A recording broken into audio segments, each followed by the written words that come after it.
नमस्कार, आप देख रहे हैं बोल बिहार मीडिया। मैं हूं मृत्युंजय। देश की शीर्ष अदालत ने एनसीईआरटी की कक्षा 8 की सामाजिक विज्ञान की किताब में न्यायपालिका की भूमिका अध्याय के कुछ हिस्सों पर कड़ी आपत्ति जताई है। दरअसल इस अध्याय में न्यायपालिका से जुड़े मुद्दों जैसे न्यायालयों में लंबित मामलों का बोझ, जजों की कमी और न्यायपालिका में भ्रष्टाचार के आरोपों का उल्लेख किया गया था।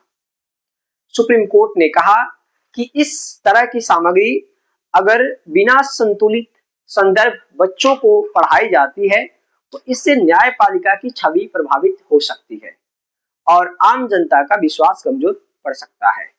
कोर्ट ने सख्त टिप्पणी करते हुए कहा कि यह सामग्री संस्थागत गरिमा के खिलाफ हो सकती है। अदालत ने संबंधित किताब की प्रतियों पर रोक लगाने और एनसीईआरटी से जवाब मांगा है। कोर्ट की प्रमुख टिप्पणियां। सुनवाई के दौरान अदालत ने कहा, संवैधानिक संस्थाओं के बारे में पढ़ाना जरूरी है, लेकिन तथ्यों को संतुलित और जिम्मेदार तरीके से प्रस्तुत करना भी उतना ही जरूरी है। कोर्ट का मानना है कि 13 से 14 साल के छात्रों का पढ़ाई जाने वाली सामग्री में विशेष सावधानी बरती जानी चाहिए। एनसीईआरटी की भी प्रतिक्रिया आई है। एनसीईआरटी की ओर से कहा गया है कि अगर किसी हिस्से से गलत संदेश पहुंचा है तो उसे सुधारने के लिए उचित कदम उठाए जाएंगे। सूत्रों के अनुसार संबंधित किताब का वितरण फिलहाल रोक दिया गया है।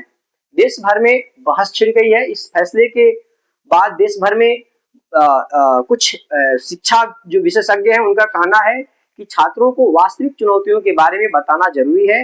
वहीं कई लोगों का मानना है कि संवैधानिक संस्थाओं की गरिमा बनाए रखना भी उतना ही आवश्यक है।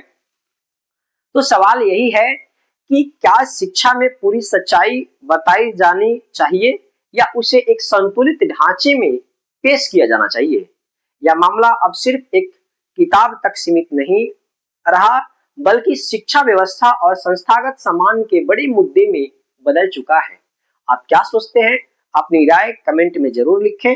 ऐसे ही ताजा और सटीक खबरों के लिए जुड़े रहिए बोल बिहार मीडिया के साथ। धन्यवाद।